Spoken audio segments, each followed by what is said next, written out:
5 good ideas around governance. So, first of all, is governance important today? Yeah, and that's why you're here, I think. We have a variety of different organizations here. That's one of the nice things. Maitre does a fabulous job with these lunches, and they do bring a very different group together, a number of different sectors represented here, well, within the not-for-profit sector. Let's just talk about the not-for-profit sector for a second. Canada, in terms of not-for-profits, is ranked second in the world. Second in the world in terms of the contributions they make and revenues. 54% of not-for-profits in Canada run by volunteers. So people giving up their time. We'll talk about that as well, how we maximize that time. How much time does it take? And how much time, for instance, how many boards can you sit on? I was just in Edmonton a short while ago where I met a gentleman who sat on 17 different not-for-profit boards. I can tell by the reaction. You say, how does someone do that? Well, they don't, obviously. They don't. So they couldn't even make the meetings. However, when you take a look at the reasons behind it, this gentleman was an outstanding citizen, very well respected in the community, and his name associated with a particular not-for-profit or charity really helped that group. So he was really there in name only. But even he recognized, in fact, it was funny, he said, yeah, I'm looking at getting off 1 or 2 boards. And I thought, well, boy, you'll just be down to 15 then, won't you? Well, my first good idea is increased transparency, but you really can't talk about that unless you say accountability as well, which is good idea number 2. But the organizers here were very, very specific. You have to have 5. You can't have 4. You can't have 6. You have to have 5 good reasons. Well, I'm going to combine the first 2, transparency and accountability. So when I say transparency, what do you think of? What does that mean from a governance point of view? Deborah, transparency, what word comes to mind? Open communication about financials. Okay, that's a perfect one. Open and communication about financials. Fair enough. What else? Somebody else? Okay, decision making, why you're making certain decisions and accountability there. Anybody else? Transparency and accountability. Board selection. Okay, board selection, we'll talk about that sort of towards the end. Certainly having a process that you can get people on board. How do you bring people onto the board? We'll talk about that a little bit later, going through a skill set and perhaps bring people onto committees first before going on to the board. It's an excellent way to develop a pool of candidates. And let's face it, you're not making the same investment in a committee member as you are with a board member. But we'll talk about that a little bit later.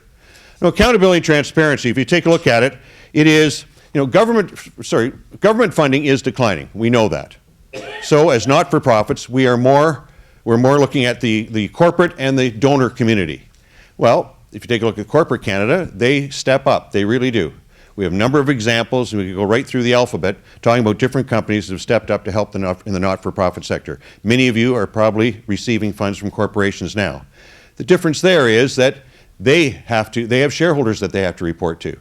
They have to have transparency and accountability. How are you using your money? Where is it going? For what specific projects? And they have to know that in advance, so when they go back to their stakeholders, they can report on these types of things. It involves stewardship as well. Saying thank you isn't enough today. You have to report back. I was just at a board meeting this morning, and we learned that we had a donor base of 35,000 people that nobody's been in touch with for 3 years. Okay, this is through giving that in the past. Now, this has been a legacy database that's come up. So how do you mine that database? But 35,000, that's a potential minefield, a gold mine for us, not minefield. It's a minefield. It's a minefield now. It could be a gold mine. It could be a gold mine for us if we can learn how to access that base. But the stewardship involves getting back to people. I'll use Maitre as an example. We get the newsletters. We know exactly what that organization's doing. If you're as fortunate as me, I get 2 emails. They have my address somewhere twice in there, so I have to delete it twice after I've read it. Maybe we'll get that fixed up. We'll get that one, okay? So it used to be 3. We got down to 2, and then we'll get down to 1, I hope. But you have to get back to people. Stewardship is very important. And that oftentimes leads to renewal. People know that you're interested, you appreciate their support, and that goes right from specific donors right through to corporate donors. But as I said, very important for corporate donors because they have other stakeholders that they have to report to. Individual donors are on their own. You want to keep them online, but at the same time, not in terms of stewardship, much more important to make sure that you're getting back to corporations. In the boards that I'm involved with, one of the boards, we receive a donation from one of the large banks, and we sit down with them every 6 months to go through exactly what we've done, what we're using their money for, and report back on how many people we've affected or had an impact on. So again, transparency and accountability are the first two. I'll give you an example, a sporting example perhaps, but last summer many of you probably enjoyed watching the FIFA Women's Soccer Championship, World Cup that was held in Canada. How many took a look at that? You know, it was a great sporting event and great for Canada to host something, an international event like this. Well, ticket sales went through the roof. Merchandising went very well. So you had at least two sources of revenue, and the press went and asked them, how much did you make? They received over $7 million from government sources to put on that tournament. And the response was a complete no answer. They would not release the figures. Now, I don't know how you can get away with that. They're a not-for-profit organization, a charitable organization. They do have a charitable status, I believe. And when the press asked, did you make $1 million? Did you make $5 million? And where is this money going to go? Nothing. They pushed the press over to the international FIFA. Now, do you think FIFA is going to give an example or give an answer? So you don't want to deal with them. And the Canadian Soccer, again, it's very disappointing that a public group like that receives money from donors and the government would not release the financials. And they still have not done so to today, despite repeated asks. Okay, now this isn't to point blame at anyone, but just show you that these things are important. The good idea number 3, conflicts of interest. As someone involved in governance, I would say that is the number one question that I get asked or called on, conflicts of interest. Now, direct conflicts of interest are pretty easy. If you're going to receive a financial benefit from something, you have to declare it. I'm talking about board of directors. So if you're sitting on a board, and let's just say that the company or organization where you work for is putting an RFP in or something, you have an obligation to disclose that to the board. And then we say you recuse yourself. What does that actually mean? Does it mean that you shouldn't participate in the discussions? It certainly means you shouldn't vote, obviously, particularly if your company is in line to receive a benefit from it, a company that you're involved with. So how many would say you were brought on that board because of a specific expertise? You should be able to stay in the room and at least participate in the discussion to help the board get to to a decision. But when it comes to the vote, you should not vote. Is that fair? Yes. Okay, how many would say, no, you have to go further. You shouldn't even participate in the discussions. Okay, why not? Why not? You'll influence you have the potential to influence the ultimate decision. Okay, you do, don't you? So, and do you have to leave the room? Should you leave the room? Let's just everybody look at Barb for a second here. All right? If Barb declared a conflict but stayed in the room, could she still influence you? Of course she could, facial expressions, whatever. But here, I'll give you an example. This is an interesting case. This is the Toronto Catholic District School Board. And several years ago, one of the fans over there. This is actually an interesting case. This is what happened. It's budget time, and they're facing a deficit situation. Well, approximately 85% of a school board's budget is teacher salaries. So they know that if they want to trim the budget, they're going to have to cut staff. They're going to have to cut teachers. Well, the board meets, and when this discussion comes up, both the chair and another trustee declare a conflict of interest. They each have a son or a daughter or whatever teaching in the school, and because they've only been there a short period of time, if cuts are made, very likely they'll be on the chopping block. So it's appropriate for them to declare a conflict of interest, which they did. And I think one left the room, one didn't, but let's just assume that they both left the room for argument's sake. The board considered this and decided that their class sizes are too large already. The last thing we want to do is cut teaching staff. So they passed a motion within the budget with the other two people out of the room that said there will be no cuts to teaching staff this year in this year's budget. And they passed it unanimously. At which point, after that was done, the chair and the trustee came in, rejoined the board discussions, and continued to discuss the last 15% of the budget, basically. And then everyone approved a deficit budget. Now that puts them in hock with the Ministry of Education, but let's leave that issue out of it. The issue here is, when they rejoined the board and voted on the overall budget, were they still in conflict?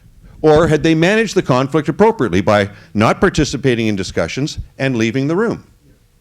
How many would say, you can't do much better than that. You're always going to have some conflicts. How many say they managed it properly? Well, how many say they shouldn't have voted on the overall budget either? How many aren't sure? How many don't really care? You don't care, Tim? It's not your organization. Well, it's interesting. I had a call. You're always going to have some conflicts, right?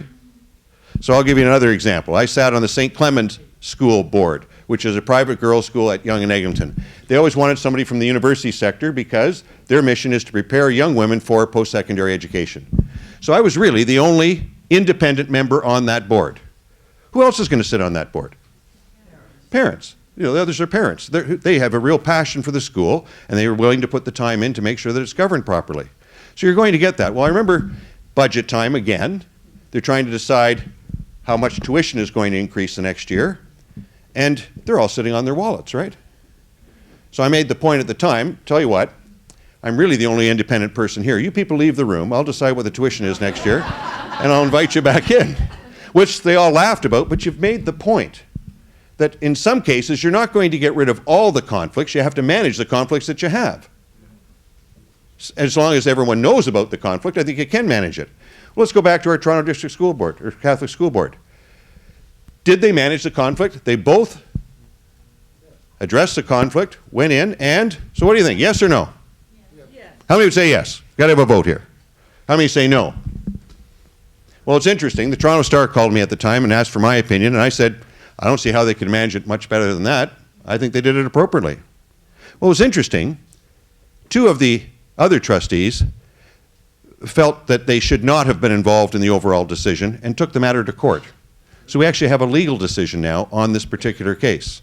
And what the judge came out and said that basically I was 100% wrong. All right?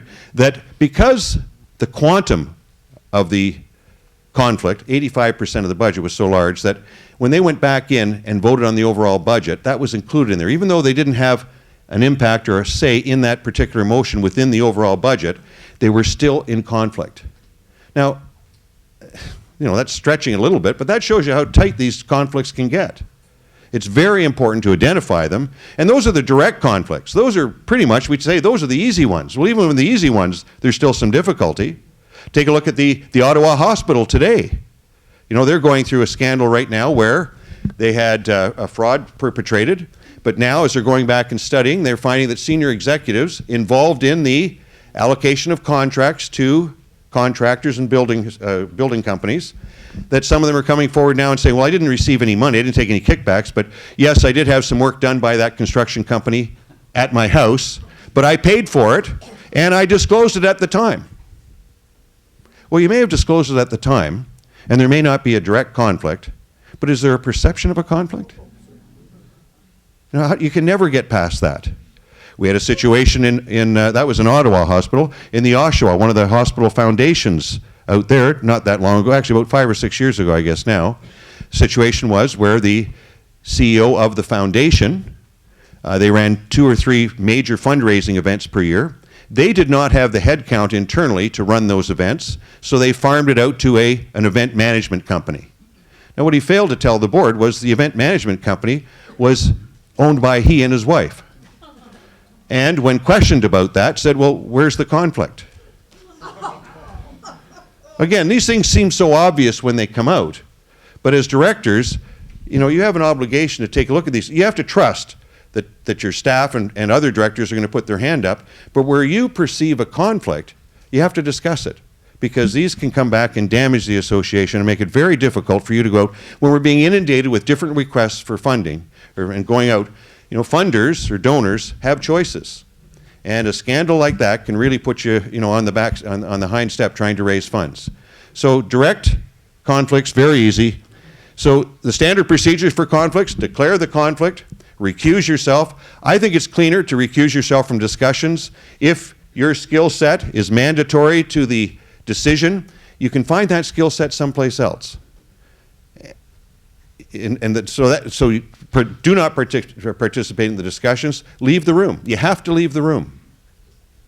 At Commonwealth Games, we had a situation a little while ago where someone, and they just have to be out of the room. This is my story now. They just have to be out of the room for that issue. We had a situation where someone declared a conflict properly. They left the room. They didn't participate in discussions, recused themselves totally. And inside the boardroom, we finished the discussion, and we moved on. In about 45 minutes, there was a knock on the door. I happened to be sitting by the door, and as soon as I opened, I realized we'd forgotten all about the person. All right? So I looked and I said, you know, good timing, we just finished, come on back in. Which was kind of fun watching because he left at agenda item number 3, and we were on 11 by that point. So they just have to leave for that particular issue, obviously. But conflicts, very, very important to manage them. And I'd say the perception of a conflict is just as important as a real conflict. They both have to be dealt with pretty much the same way. In terms of my point, good idea number 4, just a couple more before we get you people involved, that involves skill sets. Okay, what do we need and what do we have? So using a skills matrix doesn't work perfectly, but where I've been involved before, or where good boards, what I think that I know what they do, they sit down, they say, okay, in a perfect world, what skill sets would we like on our board? So if you were putting together the perfect board for your organization, what are some of the mandatory skill sets that you're going to want? What's one? You may want fundraising. Okay, you want a skill set in fundraising. What else? Legal. I think it's nice, not the fact that I'm just trying to get work for my brothers and sisters in law, but it is, I think, helpful to have someone with legal training on your board. What else? Financial management or accounting. You got to have somebody that's going to chair the audit or finance committee, so having that skill set makes sense. After that, we're probably into whatever sector you're in, having some sector experience, so perhaps the organization itself. Your CEO or executive director is probably going to sit on the board as well. So it's not that difficult to put together the matrix and then taking a look at your board. So if you're to do it today, these are the skill sets that we'd like. These are 8, 9 directors, whatever we have. What skill sets do they bring to the board? Now, interesting, when you ask, if you're not exactly sure what skill sets someone has, we've tried it where we ask them. And what you find is, if we've got 15 skill sets, directors feel they have a lot of skill sets. But which ones? So we've gone to a numbering system. 1, if you're an expert in that area, that's if you're a lawyer, legal makes sense. 1 for legal. 2, if you're well-versed in the area. 3, if you know how to spell it, basically. Okay, a minor. Because you'll see, and then looking at those skill sets, where are the gaps? But here's where it becomes very helpful as well, is in succession planning. Okay, so Carrie is leaving the board. These are the skill sets we're going to lose. And in terms of your development or your succession, looking for somebody perhaps from a committee that brings those skill sets to the board. We may need 2 people to replace Carrie's skill sets. That may be the situation. But if those skill sets are important to you, how do you make sure that you have them in terms of moving forward within the organization? So skill sets, very, very important. The representative boards, I'm often talked about that. So how do you get skill sets when someone else is appointing directors to your board? Well, it takes a little bit of time, but going back and looking at your bylaws, 2 of the organizations that I'm involved with now, we face that issue, and what we've done is we had 12 directors. The electoral process is a democratic process. They elect 9 of those directors. And then the board has the option to put in 3 more people, depending on the skill sets that didn't come through the democratic process, the electoral process. So if, for whatever reason, we miss someone when they elected people without, say, a financial or an accounting background, and we feel that's important, it allows the board to appoint someone with that skill set until the next year, not for an entire term, but at least on an annual basis. So again, there's ways to do it, even in different situations. I mentioned succession. Again, from the not-for-profit sector, corporate Canada is just starting to do this, where they're bringing people onto committees first. Now, the not-for-profit sector has been doing this for years, and it's a very good way to have succession. So you bring somebody onto a committee first. It gives them an opportunity to sort of test drive your organization. Is this an organization that I would like to get involved in? Do I like the way they run things? Do they, is it a well-run organization? Is an organization I'd be proud to be associated with? It also gives you an opportunity to test drive that particular potential director. Are they conciliatory? Do they do the work? Are they just trying to resume build? Like, what is their purpose? Do they have a passion for the organization? So, in terms of that now, that leads us into good idea number 5, which is commitment and engagement. So what is your average time commitment? Well, we know the stats. The stats suggest in the not-for-profit sector, you're putting in close to 100 hours a year.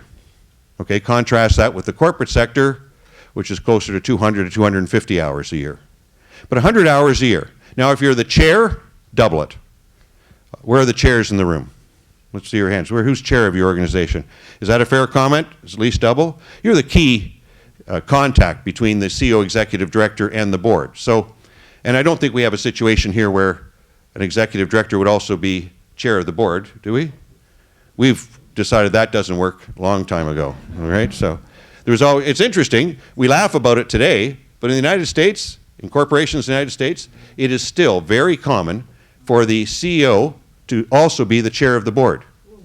Now think about that. The CEO runs the organization, the chair nominally runs the board.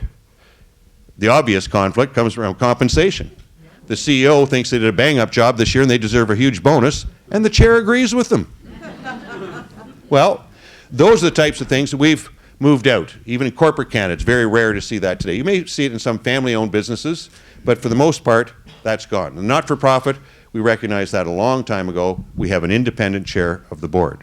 Well, the average time then, say 100 hours. How many boards can you sit on? Let's put it in perspective. That's 2.5 work weeks. How many blocks of 2.5 weeks do you have to devote to another organization? You may have a job. You may like to see your family sometimes. Maybe you don't want to see your family. You know, bulk up on those boards. But on average, 2.5 weeks per year. Oftentimes, it requires a donation too, a commitment. You know, we do fundraising. It's nice to have the board on side. I'll go back to St. Clement's School. My very first meeting, they were in the midst of a capital campaign, and they're sitting there and they said, you know, we feel great. We've got 92% of the board participating in the campaign. And I sat there and I thought, boy, that's a pretty high number. I had no idea that they would do this. And I, looking around, sort of a couple of people are looking over my way. I realized I'm the other 8%. So recognize that in engaging people, first of all, you have to find people who have a passion for the organization. You know, at the Rotman School, a lot of our students, particularly the executive MBA students who tend to be a bit older, I say that they want to get, how do I get involved in a not-for-profit organization? Which group should I call? Well, I can't tell somebody that. That has to be, that's you, that's internal. What things do you feel passionate about? Because if you don't feel passionate about it, you're going to lose interest pretty quickly. So getting people to commit. Now, understanding that they're giving up 100 hours, 2.5 weeks, it's incumbent on the organization to recognize those contributions that directors are making. Make them feel wanted. Make them, you know, want to give that committee, or that commitment. It's an interesting story going on with Goodwill Industries right now. Everybody is certainly familiar with that. Now, you wonder, we don't know the whole story, and certainly we can't rely on everything that comes out of the media. But, you know, a board should be there in good times and in bad. So they came out with a statement the other day that says, we stand behind our CEO and the decision currently made by, under the situation. So stating full support for their CEO, and then they all resigned. So again, there may be a reason for that, there may be a legal reason or whatever, but you know, we talk about governance, a board is in good times and in bad. There will be times where, you know, the organization is going through a slump, or they're going through, maybe it's taking more time than you have, but in making that commitment, you agree to help that organization in good times and in bad.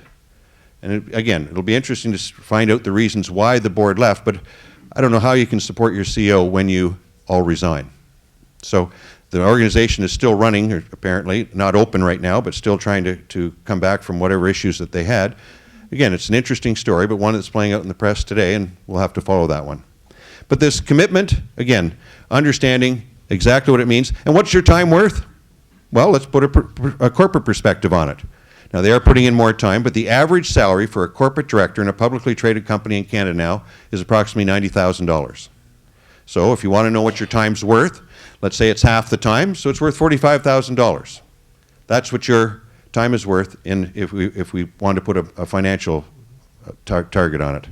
So $45,000. So think of the boards that you have. Each of them is just giving that time up for free.